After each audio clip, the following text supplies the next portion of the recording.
Hello दोस्तों, welcome to acid classes. आज के इस वीडियो में हम लोग जो है वीकली करंट अफेयर्स को कवर करेंगे और देखेंगे कि इस हफ्ते की जो जो भी इम्पोर्टेंट न्यूज़ हैं वो कौन कौन सी हैं और उसमें किस तरीके से क्वेश्चन एग्जाम में बन सकते हैं। तो ये जो वीडियो है जो बेसिकली 30 दिसंबर 2024 से 4 जनवरी 2025 तक के जो है करंट अफेयर्स जो इम्पोर्टेंट है उनको कवर कर रहा है। और ये जो वीडियो जो है एक ऑब्जेक्टिव क्वेश्चंस के फॉर्म में हमने फ्रेम करी है, जिसमें जो है एक-एक करके हम जो है इम्पोर्टेंट करंट अफेयर्स को देखेंगे। आप लोग क्या करना कि इसको आप खुद से अटेम्प्ट करने का ट्राई करना और बताना मुझे कमेंट में कि आपके कितने क्वेश्चन जो हैं एंड में ठीक हो रहे हैं। तो वीडियो स्टार्ट करते हैं। तो सबसे पहले जो है कम्युनिकेशन लिंक्स के बारे में बात कर लेते हैं कि अगर आपको कोई भी मैसेज करना हो या कुछ कोई मुझसे बात पूछनी हो या फिर कोई भी सवाल हो आपके मन में, तो आप मुझे इंस्टाग्राम पे कर सकते हैं। इसका लिंक मैंने डिस्क्रिप्शन में भी दिया हुआ है, ठीक है? और अगर आपको इसकी पीडीएफ चाहिए लेक्चर की, तो वो भी मेरे टेलीग्राम पे मिल जाएगी, जिसका लिंक भी मैंने डिस्क्रिप्शन में दिया हुआ है। वहाँ पे जाके आप इसको डाउनलोड कर सकते हैं। और ये जो है मेरा जीमेल है, अगर आपको कोई भी मेल के थ्रू बात करनी हो, तो आप मुझे इस पे कर सकते हैं। तो अब बिना किसी देरी के जो है वीडियो स्टार्ट करते हैं। तो सबसे पहला जो क्वेश्चन है वो ये कह रहा है कि हाल ही में steel authority of India limited से यानी कि सेल को जो है वो ग्रेट प्लेस टू वर्क प्रमाण जो है किस अवधि के लिए दिया गया है। तो आपके ऑप्शंस ए जो है वो कह रहा है कि जनवरी 2024 से जनवरी 2025। फिर जो है बी कह रहा है कि जनवरी 2025 से 2026 तक। फिर दिसंबर 2023 से दिसंबर 2024 तक। और ऑप्शन डी जो है वो कह रहा है मार्च 2025 से मार्च 2026 तक। तो इसका जो हमारा सही आंसर होगा वो होगा ऑप्शन नंबर बी, यानी कि जनवरी 2025 से लेके जनवरी 2026 तक जो है सेल को जो है ग्रेट प्लेस टू वर्क प्रमाण दिया गया है। ठीक है, अब इसको थोड़ा सा डिटेल में देख लेते हैं। तो बेसिकली जो है ये ग्रेट प्लेस टू वर्क जो है इनको मिला है सेल को, और ये मिला है जनवरी 2025 से लेके जनवरी 2026 तक की टाइम पीरियड के लिए। और यहाँ पे एक इम्पॉर्टेंट बात ये हो जाती है कि जो ये जो अवार्ड मिला है यानी कि जो सर्टिफिकेट मिला है सेल को, वो सेकंड टाइम कंसेक्यूटिव मिला है, यानी कि 2 बार लगातार इसको मिल चुका है। इससे पहले जो है ये मिला था दिसंबर 2023 से दिसंबर 2024 तक। और अब ये जो है ये अवार्ड दिया किसने है, तो ये अवार्ड दिया है Great Place to Work Institute India ने इसको प्रदान किया है। थोड़ा-सा सेल के बारे में जान लेते हैं। तो इसके जो स्थापना जो हुई थी वो हुई थी 24 जनवरी 1973 को, और इसके जो चेयरमैन हैं वो हैं अमरेंदु प्रकाश, ठीक है? तो ये इम्पोर्टेंट फैक्ट है, याद रखना। अब नेक्स्ट क्वेश्चन की तरफ बढ़ते हैं। तो वो ये कह रहा है कि हाल ही में जो है वार्षिक भूजल गुणवत्ता रिपोर्ट 2024 जो है किसने प्रकाशित की है? आपके ऑप्शंस हैं कृषि मंत्रालय, केंद्रीय भूजल बोर्ड, राष्ट्रीय हरित न्यायाधिकरण और पर्यावरण, वन और जलवायु परिवर्तन मंत्रालय। इसको आप सॉल्व करो खुद से। तो इसका जो मैं सही आंसर बताता हूँ वो है ऑप्शन नंबर बी, केंद्रीय भूजल बोर्ड ने इसको जो है ये रिपोर्ट पब्लिश करी है।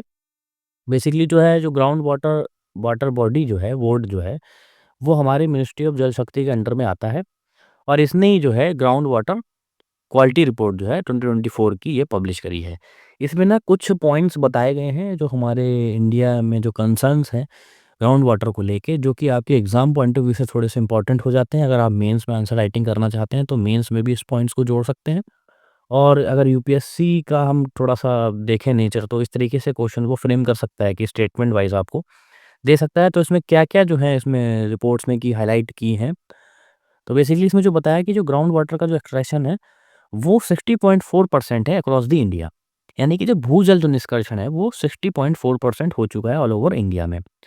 73% ऑफ जो ब्लॉक्स जो हैं वो सेफ हैं। यानी कि यहाँ पे जो भूमि का जो जल है वो पुनः निष्कर्षण के लिए योग्य है। लेकिन यहाँ पे कुछ कंसर्न्स भी इसने बताए हैं कि जो 440 डिस्ट्रिक्ट्स हैं हमारे इंडिया में, वो नाइट्रेट कंटेमिनेशंस की प्रॉब्लम झेल रहे हैं। जिसमें जो है बेसिकली ये प्रॉब्लम जो है वो राजस्थान में, कर्नाटक में और तमिलनाडु में ये मेनली जो है ये प्रॉब्लम बनी हुई है। वहीं अगर यूरेनियम कंटेमिनेशन की बात करते हैं तो वो राजस्थान और पंजाब में सबसे ज़्यादा है। और अगर फ्लोराइड की पॉल्यूशन की बात करते हैं तो वहाँ पे जो राजस्थान में जो है और हरियाणा में जो है ये एक मेजर इशू के रूप में सामने आया है। तो ये जो है इस रिपोर्ट की जो है की पॉइंट्स थे, और इस तरीके से क्वेश्चंस आपके फ्रेम हो जाएँगे कि अगर मान लो यूपीएससी इसको स्ट्रक्चर करना चाहता है तो वो यहाँ पे ये कर देगा कि यूरेनियम कंटेमिनेशन जो है हाई जो है उत्तर प्रदेश में है। तो आपको स्टेटमेंट देखने होंगे कि यूपी में है कि राजस्थान में है। तो इस तरीके से है आपको थोड़ा-सा तैयार रहना पड़ेगा क्वेश्चंस के लिए, क्योंकि अभी जो है नेचर बदलता जा रहा है एग्ज़ाम्स में करंट अफ़ेयर्स का। अभी 22 दिसंबर को जो यूपी पीसीएस का एग्ज़ाम हुआ था उसमें आपने देखा ही कि किस तरीके से करंट अफ़ेयर्स के क्वेश्चंस पूछे गए हैं। टॉपिक सेम है, बट सवाल पूछने का नेचर जो है आयोग ने बदल दिया है। तो हमको हर तरीके से रेडी रहना पड़ेगा कि अगर इसके अलग से कुछ क्वेश्चन फॉर्म हो जाता है तो हमको वो भी पता होना चाहिए। तो यहाँ पे जो है ये report ground water water board ने इसको पब्लिश किया है, ठीक है? अब नेक्स्ट क्वेश्चन की तरफ चलते हैं। तो नेक्स्ट क्वेश्चन कह रहा है कि जम्मू कश्मीर एवं लद्दाख थ्रू एजेस पुस्तक जो है का विमोचन हाल ही में किसने किया है? ये बुक के ऊपर क्वेश्चन है। अक्सर क्वेश्चंस पूछे भी जाते हैं। तो इसमें ऑप्शंस आपके सामने ही है, नरेंद्र मोदी, राजनाथ सिंह, अमित शाह और जितेंद्र सिंह। तो इसका जो सही आंसर होगा वो होगा option number C, Amit Shah. इसका जो विमोचन किया है वो हाल ही में अमित शाह जी ने किया है। तो ये जो बुक जो है पब्लिश की है वो की है नेशनल बुक ट्रस्ट ने। ठीक है, इंपॉर्टेंट हो जाएगा कि अगर एग्जाम में पूछ लेगा। और इस बुक के जो मेन जो ऑब्जेक्टिव्स की बात करते हैं कि इस बुक में किस तरीके की जो बात करी गई है और किस टॉपिक पे ये बुक लिखी गई है। तो बेसिकली जो है इंडिया की जो ज्योग्राफिकल और कल्चरल जो यूनिटी है कश्मीर से लेके कन्याकुमारी तक, उसके बारे में इसमें बात करी गई है। और इंडिया में जो मिथ था कि इनइक्वालिटी का, जो स्टेट बाय स्टेट जो है इनइक्वालिटी हमारे इंडिया में है, उस पे थोड़ी-सी बात करी है। और ये जो है कश्मीर के इतिहास को जो है कवर करता हुआ एक बुक बनाई गई है। और ये जो हम आप सामने देख रहे हैं इसका जो है बुक का जो है कवर पेज है। तो ये बुक हो गई Jammu Kashmir and Ladakh through the ages, जिसको नेशनल बुक ट्रस्ट ने पब्लिश किया है। तो नेक्स्ट क्वेश्चन तरफ चलते हैं। तो यहाँ पे ये कह रहा है कि हाल ही में जो है भारत का पहला ग्लास सी ब्रिज कहाँ उद्घाटित किया गया था? तो आपके ऑप्शंस हैं चेन्नई, रामेश्वरम, कन्याकुमारी, मदुरै। तो इसका जो सही आंसर होगा वो होगा ऑप्शन नंबर सी, कन्याकुमारी में जो है ये ब्रिज जो है वो इसको अनवील किया गया है। तो यहाँ पे जो तमिलनाडु के जो चीफ मिनिस्टर हैं एम के स्टालिन, उन्होंने जो है रिसेंटली इस ब्रिज को जो है अनवील किया है, जो कि कन्याकुमारी में बनाया गया है। यहाँ पे एक इम्पोर्टेंट पॉइंट ये हो जाएगा कि ये जो है 2 आइकॉनिक जो लैंडमार्क्स हैं उसको जो है कनेक्ट करता है। पहला हो जाएगा विवेकानंद रॉक मेमोरियल और दूसरा तिरुवल्लुवर स्टैच्यू जो है, इसको दोनों को जो है कनेक्ट कर रहा है। विवेकानंद रॉक मेमोरियल जो है अभी थोड़े दिन पहले भी जो है हाइलाइट हुआ था कि जब इलेक्शन टाइम चल रहा था अपने लोकसभा का 2024 में, तो हमारे जो प्रधानमंत्री हैं नरेंद्र मोदी जी, उन्होंने जो है यहाँ पे जाके ध्यान लगाया था। तब भी ये बहुत ज़्यादा हाइलाइट हुआ था। तो ये बार-बार हाइलाइट हो रहा है, तो इसको थोड़ा-सा आप डिटेल में कवर कर लेना कि विवेकानंद रॉक मेमोरियल बेसिकली है कहाँ और इसकी स्थापना कब हुई है, या फिर ये किस इसकी लोकेलिटी के बारे में थोड़ा-सा आप जान लेना कि क्या इसमें और चीज़ें हम ऐड कर सकते हैं। अगर आप ब्रिज की बात करते हैं तो ये जो है 77 मीटर्स जो है इसकी लेंथ है और 10 मीटर की जो है इसकी विड्थ है। और ये बेसिकली बो स्ट्रिंग आर्क डिज़ाइन के रूप में बनाया गया है। बेसिकली आर्क को जो है बो के द्वारा यानी तारों के द्वारा इसको जोड़ा गया है, जिसको हम बो स्ट्रिंग आर्क डिज़ाइन बोलते हैं। तो यहाँ पे ऑप्शन नंबर सी हमारा कन्याकुमारी राइट आंसर है।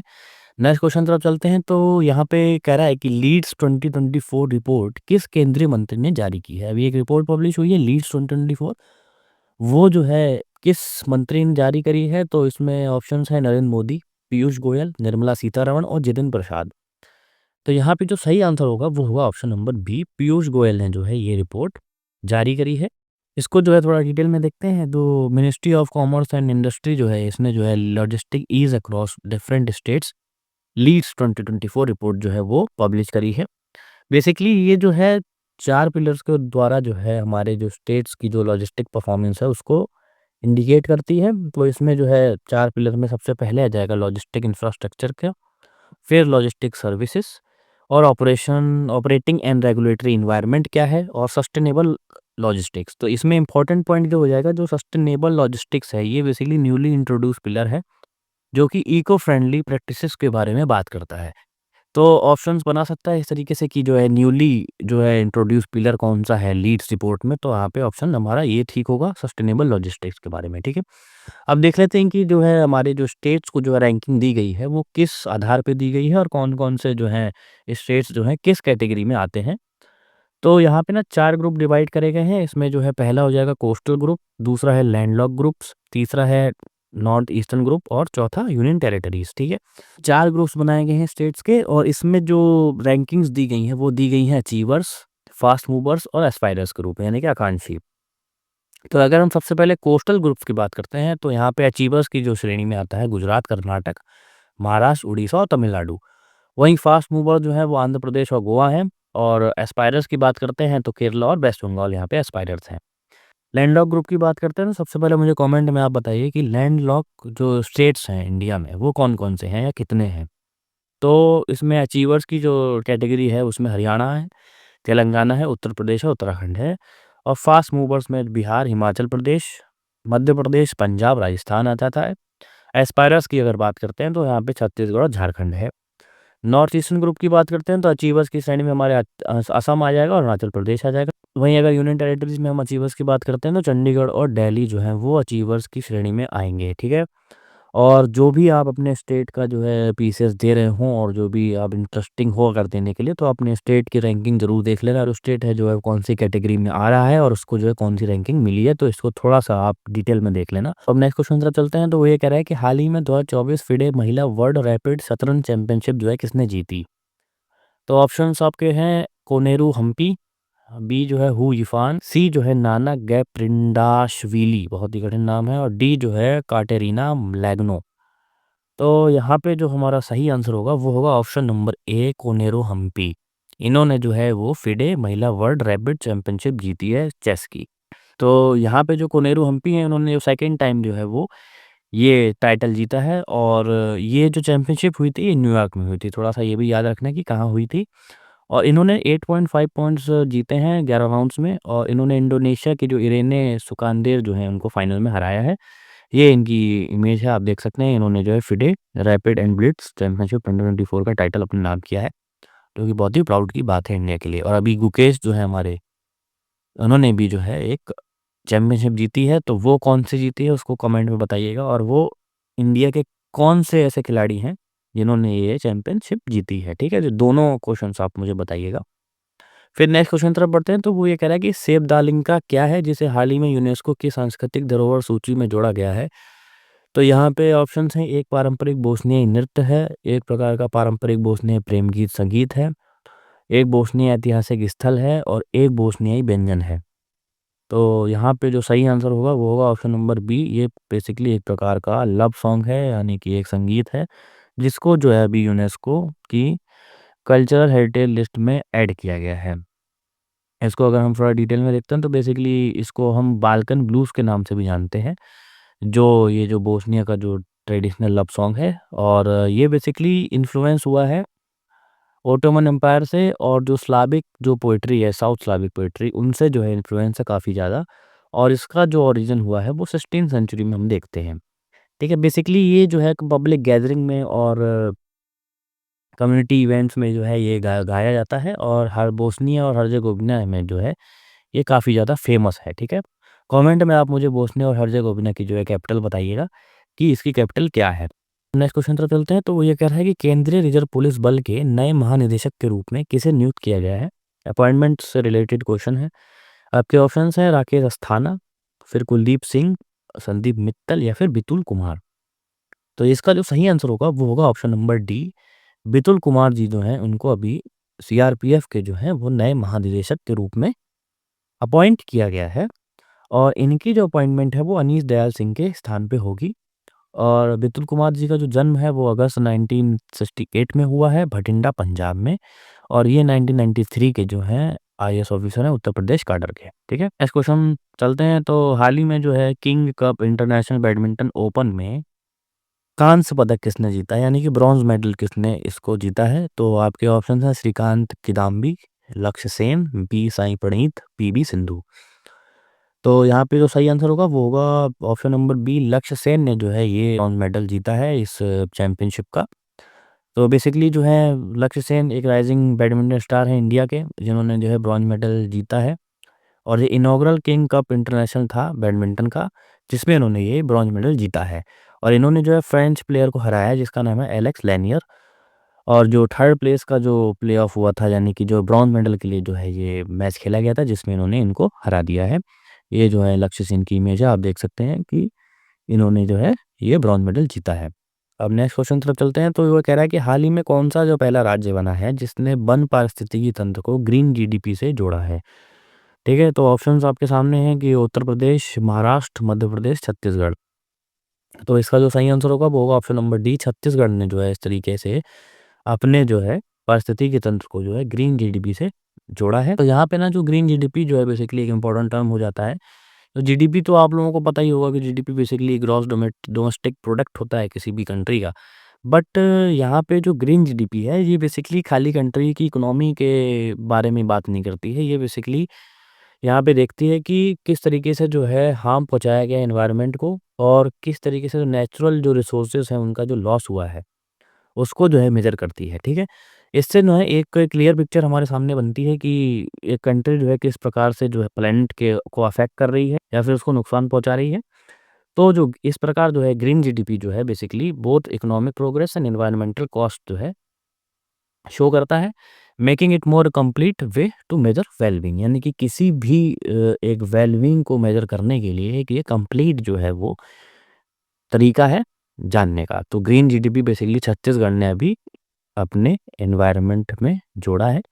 तो ऑप्शन नंबर डी हमारा ठीक होगा। नेक्स्ट क्वेश्चन की तरफ चलते हैं। तो नेक्स्ट क्वेश्चन कह रहा है कि हाल ही में संयुक्त राष्ट्र ने किस वर्ष को जलवायु संकट का वर्ष माना है? यानी कि ईयर ऑफ क्लाइमेट क्राइसिस माना है। तो आपके ऑप्शन है A 2021, option B 2022, option C 2023, option D 2024।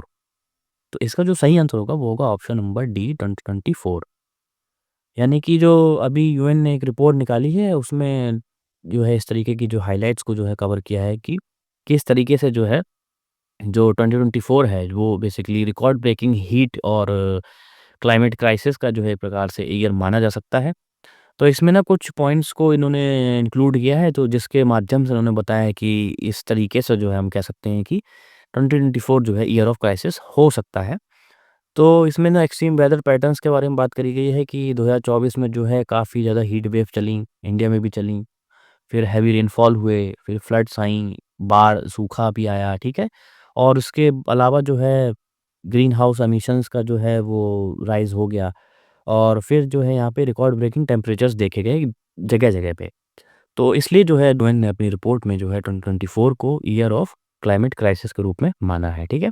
Next question की तरफ चलते हैं। तो नेक्स्ट क्वेश्चन कह रहा है कि हाल ही में लॉन्च स्पेसएक्स मिशन का जो है प्रमुख उद्देश्य क्या था?